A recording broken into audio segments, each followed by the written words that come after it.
Good evening friends, मैं माधुरी MD law classes में आपका वेलकम करती हूँ। आज जो अपनी वीडियो है वो है एनआई एक्ट को लेके। एनआई एक्ट का आज लेक्चर करेंगे, अपने एनआई एक्ट पे डिस्कस करेंगे कि एनआई एक्ट चैप्टर 17 इतना इम्पोर्टेंट क्यों है। इसके ओनली 10 सेक्शन ही अपने देखते हैं कि कोर्ट में प्रैक्टिकली जाके देखोगे ना तो ओनली सेक्शन 138 के ही केस होते हैं। अब ये 138 है क्या? एनआई एक्ट में ऐसा क्या है कि ओनली 138 को ही फॉलो किया जाता है? तो आइए बात करते हैं। ठीक है, सेक्शन 138 कहता है कि लेखों में जमा राशि अपर्याप्त होने के कारण चेकों का अनादृत हो जाना, मतलब कि अपने अकाउंट में इनसफिशिएंट मनी की वजह से जो अपना चेक है वो क्या हो जाता है, बाउंस हो जाता है। बहुत बार आपने सुना होगा कि चेक बाउंस हो गया, चेक बाउंस हो गया। तो अब चेक बाउंस होने के बाद आगे क्या प्रोसीजर फॉलो किया जाता है, उसमें कितनी पनिशमेंट मिलती है। जिसने चेक लिखा है, यानी ड्रॉवर जो होता है, उसने चेक लिखा है तो उसको कितनी पनिशमेंट मिलेगी जो उसने ऐसा क्रिमिनल ऑफेंस किया है। तो आइए बात करते हैं। ठीक है, यानी कि लेखों में जमा राशि अपर्याप्त होने के कारण चेकों का अनादृत हो जाना। अपना बेयर एक्ट क्या कहते हैं? देखिए, बेयर एक्ट सबसे इम्पोर्टेंट है। आपको सिर्फ और सिर्फ जुडिशरी की तैयारी के लिए क्या है, ओनली बेयर एक्ट को समझना है, आपको कानून को समझना है कि कानून कहता क्या है। बहुत स्टूडेंट्स को ये मुश्किल आती है कि बेयर एक्ट नहीं समझ में आता। मैं उनसे इतना ही कहना चाहूँगी कि अगर आपको कोई सेक्शन नहीं समझ आता तो उसको टुकड़ों में तोड़ के, मतलब अगर 4 लाइन्स है तो 4 लाइनों को अलग अलग करके समझो तो आपको वो सेक्शन समझ आ जाएगा।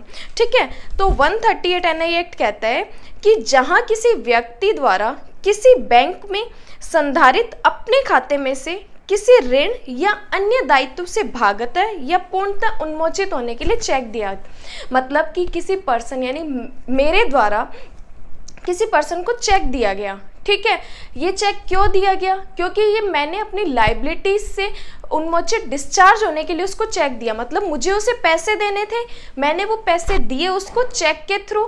तो मैंने क्या किया, अपने लाइबिलिटी से अपना डिस्चार्ज किया। ठीक है, और वह चेक खाते में अपर्याप्त राशि होने के कारण या किसी पहले से ही मैंने और लोगों को भी चेक दिया हुआ था, इस कारण संदाय करने का करार कर दिए जाने पे बैंक द्वारा बिना भुगतान किए पुनः लौटा दिया जाता है। मतलब मैंने चेक उस पर्सन को दे दिया, अब बैंक में उसने चेक लगाया और उसको पैसे नहीं मिले। ठीक है, वहाँ ये समझा जाएगा कि उस व्यक्ति ने अपराध कारित किया। अब देखिए, ओनली चेक देना, अब बैंक में आपके पैसे नहीं है तो ये क्या है, क्रिमिनल ऑफेंस है।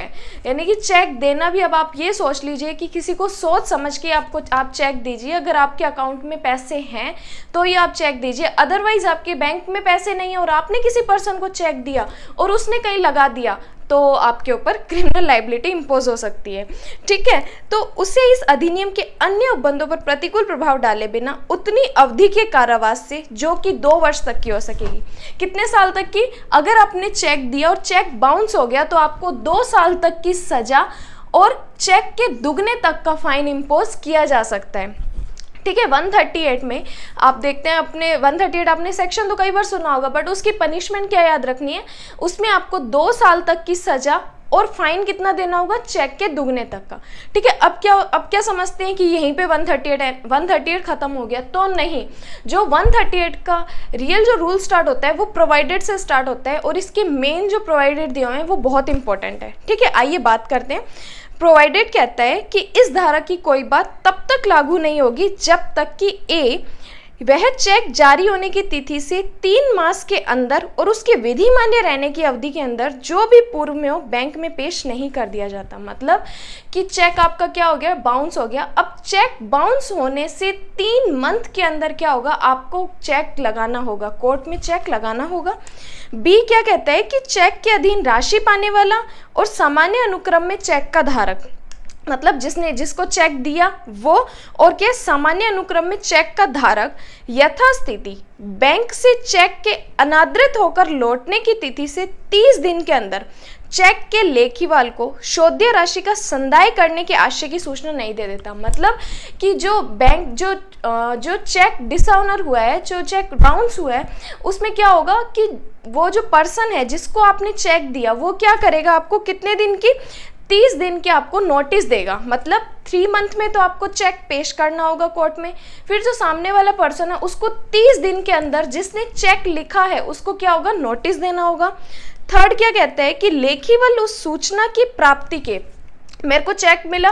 अब चेक प्राप्त होने के 15 दिन के अंदर उस व्यक्ति को जो चेक के अधीन राशि प्राप्त करने वाला है, जो सामान्य अनुक्रम में चेक का धारक है, उसे राशि का संदाय करने में असफल नहीं रहता। मतलब कि उसको क्या होता है कि मेरे को चेक मिला, अब मेरे को 15 दिन के अंदर भी क्या करना है, मेरे पास 15 दिन का टाइम है, मेरे को उस पर्सन को पैसे लौटाने होंगे जितना मैंने उसको चेक दिया था। मतलब कि जितने का भी चेक आपने दिया था उसको, वो राशि क्या होगी, 15 दिन में आपको लौटानी होगी। अब 15 दिन के बाद जो होती है क्रिमिनल प्रोसीजर स्टार्ट होती है। ये तो आपको टाइम पीरियड दिया हुआ है कि इतने इतने दिन में चेक बाउंस हुआ, उसके 3 मंथ के अंदर आपको कोर्ट में पेश करना होगा।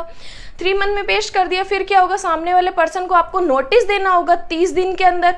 अब मेरे पास नोटिस आया, अब मेरे पास टाइम कितना है, 15 दिन का टाइम है कि 15 दिन के अंदर मैं क्या करूँगी, उसको जो पेमेंट है उसको लौटा दूंगी। अब 15 दिन तक मैंने पेमेंट नहीं दी, 16वें दिन से कॉज ऑफ एक्शन रेज होता है। कितने दिन से, 16वें दिन से वाद हेतुक उत्पन्न होता है। अब ये वाद हेतुक उत्पन्न होने की कितने दिन है, यानी कि मेरे पास कितने दिन है कि मैं कोर्ट में जाके केस कर सकती हूँ, तो ये कहते हैं 16वें दिन से लेके 1 मंथ तक का टाइम है। मतलब अगर 16 मार्च को दिया है आपने, तो 16 अप्रैल तक का आपके पास टाइम है कि आप जाके कोर्ट में कंप्लेंट करें, मतलब परिवाद करें। एनआई एक्ट में कभी भी एफआईआर नहीं होती, ओनली कंप्लेंट होता है। ये आगे पढ़ेंगे, ठीक है। ये है सेक्शन 138 जो इतना इंपॉर्टेंट है, और कितने सारे मैटर्स आते हैं एनआई एक्ट में आप जानते ही हैं, ठीक है। बात करती है 139 सेक्शन की। सेक्शन 139 कहता है कि धारक के पक्ष में उपधारणा। अब जो धारक है, जो चेक लेकर गया कोर्ट में, उसके पक्ष में क्या प्रिजम्पशन करेगा कोर्ट, कौन सी उपधारणा करेगा, तो इसमें कहते हैं कि कोर्ट कौन सी प्रिजम्पशन करेगा, शेल प्रिजम्पशन करेगा, अनलेस कि जब तक वो सामने वाले पक्ष से अनप्रूफ ना कर दी गई हो। मतलब कि कोर्ट क्या प्रिजम्पशन करेगा, शेल प्रिजम्पशन करेगा, जब तक कि उसको ना साबित नहीं कर दिया जाता। पढ़ते हैं एक बार 139। जब तक कि अन्यथा साबित ना कर दिया जाए, यह उपधारणा की जाएगी कि चेक के धारक ने वह चेक 138 में किसी ऋण या अन्य दायित्व से भागते पूर्णतः उन्मोचन होने के लिए प्राप्त किया। मतलब मैंने किसी पर्सन को चेक दिया है, तो कोर्ट ये ही प्रिजम्पशन करेगी कि आपने चेक दिया है। कोर्ट मेरे अगेंस्ट ही जाएगी, क्योंकि मैंने जब चेक दिया तो मैंने अपनी लाइबिलिटी से डिस्चार्ज होने के लिए चेक दिया, तो इसमें क्या प्रिजम्पशन की जाएगी, शेल प्रिजम्पशन की जाएगी। प्री का क्वेश्चन इसमें आते हैं, ठीक है। देन आता है सेक्शन 140। सेक्शन 140 कहते हैं कि ऐसा बचाव जो अभियोजन में अनुज्ञात ना हो।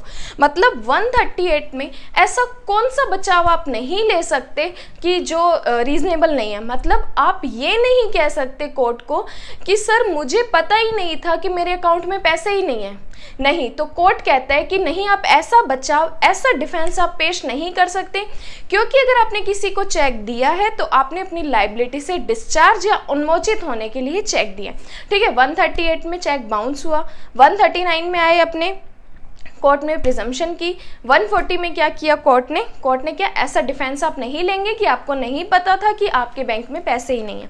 देन आता है सेक्शन 141 ऑफेंस बाय कंपनीज, अपराध कंपनी द्वारा अपराध। ये सेक्शन बहुत जगह पढ़ते हैं और सेम ही पढ़ते हैं, मतलब कि सभी जगह सेम ही आते हैं। तो अब पढ़ेंगे अपने, अगर आप अपने रिकॉल के लिए आप ट्राई करेंगे तो ये सेक्शन अपनों ने, आप देखिएगा जाके, जो इंडिसेंट एक्ट है उसके सेक्शन 7 में भी यही बताया हुआ है कि कंपनियों द्वारा अपराध कैसे होता है, ठीक है। तो सबसेक्शन 1 कहता है सबसेक्शन 1 कहते हैं कि सेक्शन 138 के अधीन अपराध कारित करने वाला यदि कंपनी है, मतलब कंपनी द्वारा किसी पर्सन को चेक दिया और वो चेक बाउंस हुआ है, तो ऐसा व्यक्ति जो अपराध कारित का होने के समय उस कंपनी का प्रभारी था और कंपनी के कारोबार के संचालन के लिए उत्तरदायी था, तो वह तथा कंपनी उस अपराध के लिए दोषी समझे जाएंगे और तदनुसार दंडित किए जाएंगे। मतलब जो ऑफेंस हुआ वो कंपनी द्वारा हुआ। अब कंपनी द्वारा मतलब कि जो जिस पर्सन द्वारा वो चेक दिया गया था वो कंपनी का ओनर था, वो उसका कारोबार संभालता था, सब कुछ वो ही करता था, तो क्या होगा, वो पर्सन लाइबल होगी उस कंपनी के थ्रू, ठीक है। मतलब जो पनिशमेंट मिलेगी उस पर्सन को मिलेगी। इसमें प्रोवाइडेड कहता है कि परंतु इस उपधारा की कोई बात ऐसे किसी व्यक्ति को दंड के लिए उत्तरदायी नहीं बनाएगी जो ये साबित कर देता है कि अपराध उसकी जानकारी के अभाव में हुआ था। मतलब प्रोवाइडेड प्रोवाइडेड कहते हैं कि अगर वो पर्सन ये साबित कर देता है कि जो ये ऑफेंस हुआ है वो मुझे पता ही नहीं था, यानी मेरी नॉलेज में नहीं था ये सब कि ये सब काम हो रहा है, तो वो पर्सन क्या होगा, लाइबल नहीं होगा। ठीक है।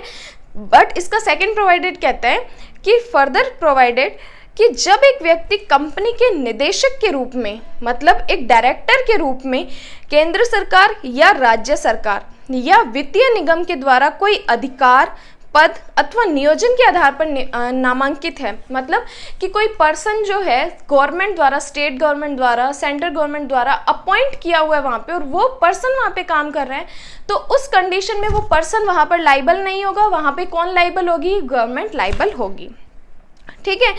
बट इसका सबसेक्शन 2 कहता है कि सबसेक्शन 1 में किसी बात के होते हुए भी जहां इस अधिनियम के अधीन कोई अपराध कंपनी द्वारा कारित किया गया हो और ये साबित हो जाए कि अपराध उस कंपनी के संचालक, प्रबंधक, सचिव या किसी अदर अधिकारी की सहमति से, मौनानुकूलता से अथवा लापरवाही से कारित हुआ था, तो वह संचालक, प्रबंधक, सचिव और अदर ऑफिसर उस अपराध के लिए दोषी माने जाएंगे और उसे तदनुसार दंडित किए जाएंगे। मतलब कि इन सबको पता था, इन सबकी सहमति थी कि ये सब हो रहा है, किसी पर्सन ने चेक दिया है तो बैंक में पैसे नहीं हैं, तब उस कंडीशन में ये सारे पर्सन क्या होंगे, लाइबल होंगे।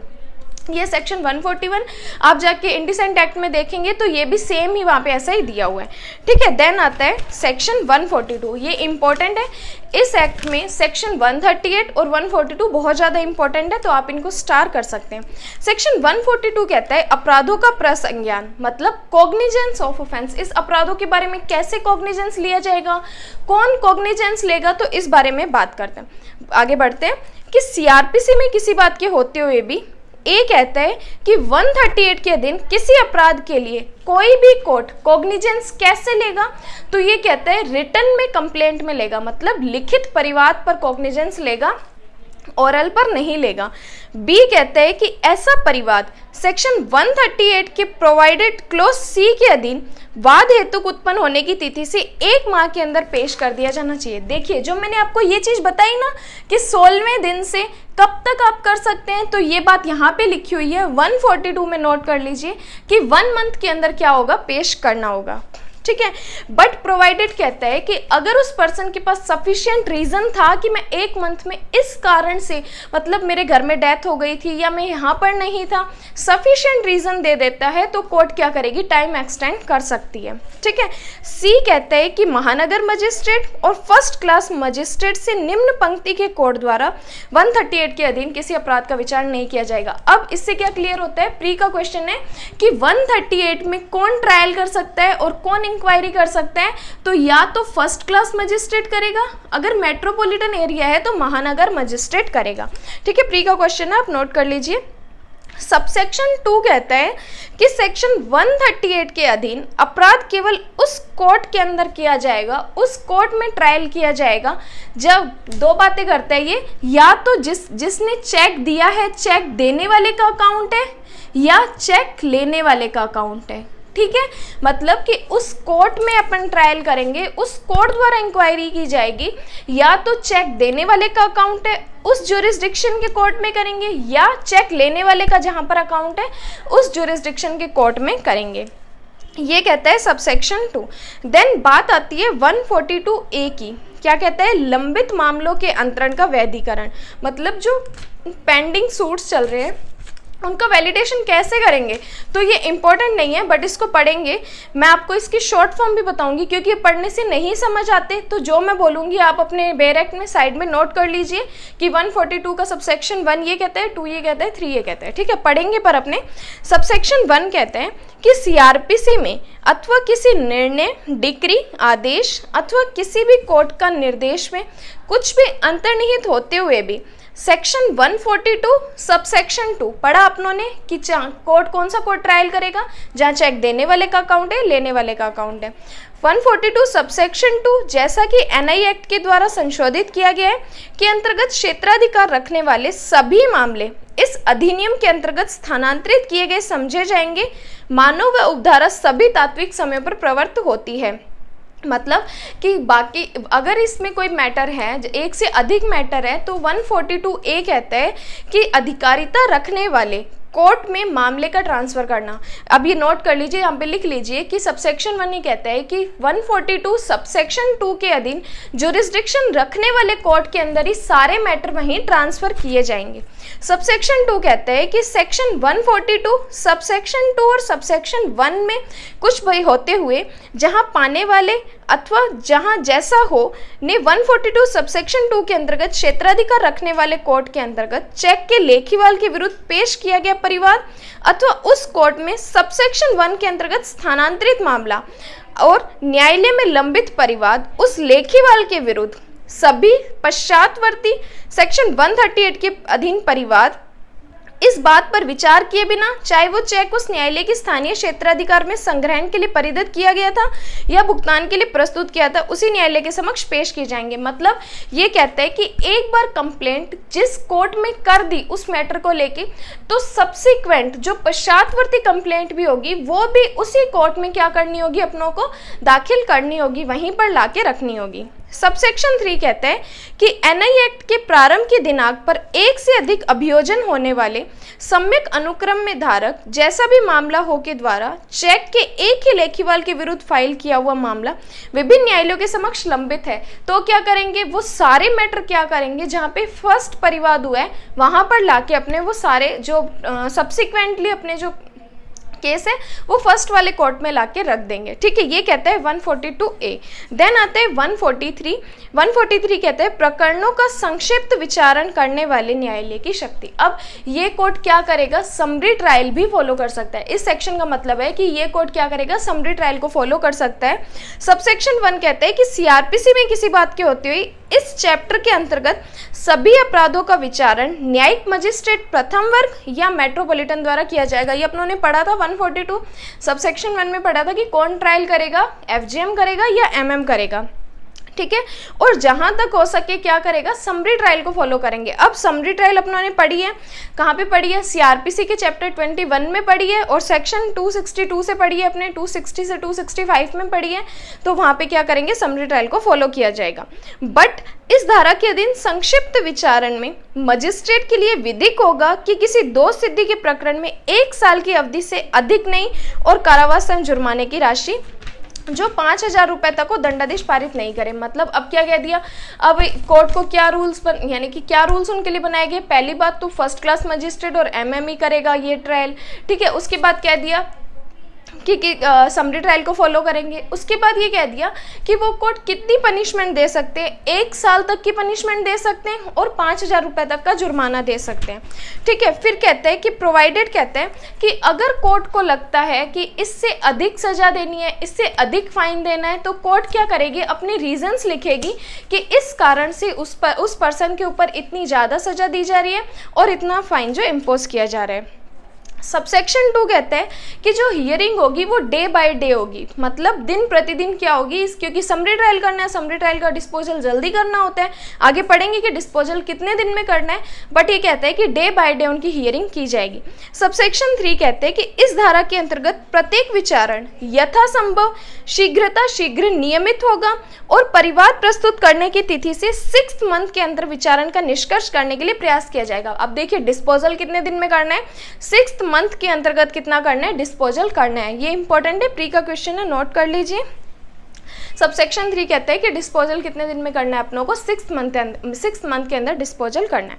देन 143A कहते हैं कि अंतरिम प्रतिकर का निर्देश देने की शक्ति, मतलब कि कोर्ट क्या कर सकती है, उनको इंटरिम कंपनसेशन भी दे सकती है। अब ट्रायल चल रही है, थोड़ा केस लंबा चल गया, तो वो कहता है कि प्लीज़ जो मेरे को लॉस हुआ आप मेरे को उतने पैसे तो दे दीजिए, बीच में ऐसा कोई इंटरिम ऑर्डर दे दीजिए ताकि मेरे को कुछ रिलीफ मिल सके। तो कोर्ट क्या कर सकती है, इंटरिम ऑर्डर भी दे सकती है, मतलब सूट चल रहा है उसके बीच में भी ऐसा ऑर्डर दे सकती है कि वो कंपनसेशन उसको पे करना है। ठीक है, सबसेक्शन 1 कहते हैं कि सेक्शन 138 के दिन किसी अपराध का विचारण करने वाला कोर्ट चेक के लेखीवाल को संक्षिप्त विचारण या सम्मन मामले में जहां परिवाद में उसने किए गए अभियोग का दोषी नहीं होने का अभिभाग किया है, मतलब यही बात कि समरी ट्रायल फॉलो कर सकते हैं या सम्मन ट्रायल फॉलो कर सकते हैं।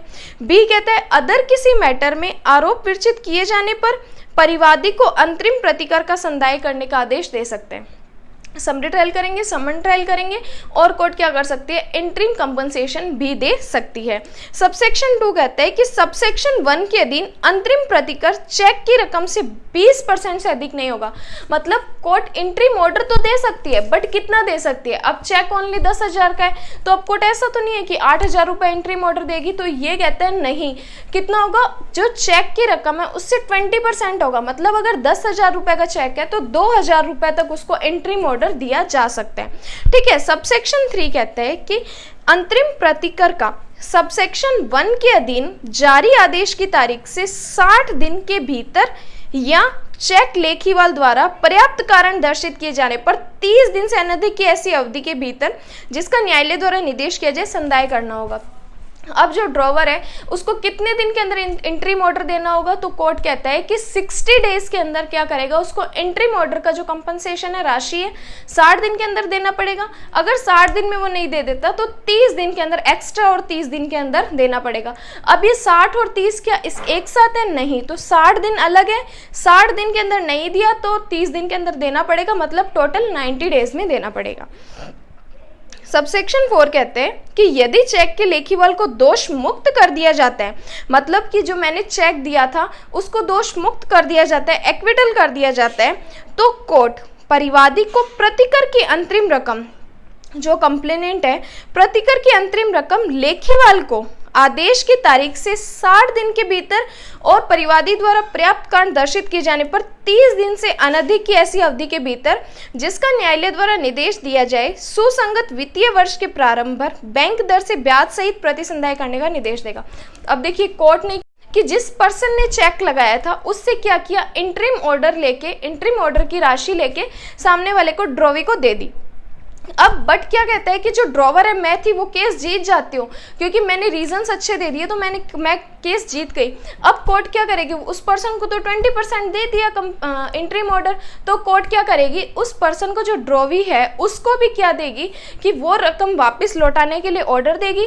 अब ये ऑर्डर वो पर्सन भी कितने दिन में मेरे को लौटाएगा, तो वो भी 60 दिन के अंदर मेरे को पैसे लौटाएगा। अगर 60 दिन में नहीं लौटा सकता तो 30 दिन के अंदर मेरे को लौटाया जाएगा। ठीक है। फिर सबसेक्शन 5 कहता है कि जो कंपनसेशन है एज अ फाइन वसूल किया जाएगा। पढ़ते हैं, इस धारा के अधीन संदेह अंतरिम प्रतिकर इस प्रकार वसूल किया जाएगा मानो ये सीआरपीसी के सेक्शन 421 के अधीन कोई जुर्माना था। मतलब कि कंपनसेशन कैसे लिया जाएगा, एज अ फाइन लिया जाएगा, लाइक जैसे सीआरपीसी 421 में लिया था। सबसेक्शन 6 कहता है कि सेक्शन 138 के अधीन अधिरोपित जुर्माने की रकम सीआरपीसी की धारा 357 के अधीन अधिनिर्णित प्रतिकर की रकम में से इस धारा के अधीन अंतरिम प्रतिकर के रूप में संदत या वसूल की गई रकम घटा दी जाएगी। मतलब कि अगर वहाँ पे 357 के अकॉर्डिंग कोई कोर्ट ने कंपनसेशन दिया था और यहाँ पे अपने आए हैं, तो कोर्ट क्या करेगी, उस कंपनसेशन की राशि को क्या माइनस करके फिर जो कोर्ट को लगेगा वो देगी। ठीक है। देन बाकी के सेक्शन आगे पढ़ेंगे। तो आई होप मेरी ये वीडियो आपको अच्छी लगी हो।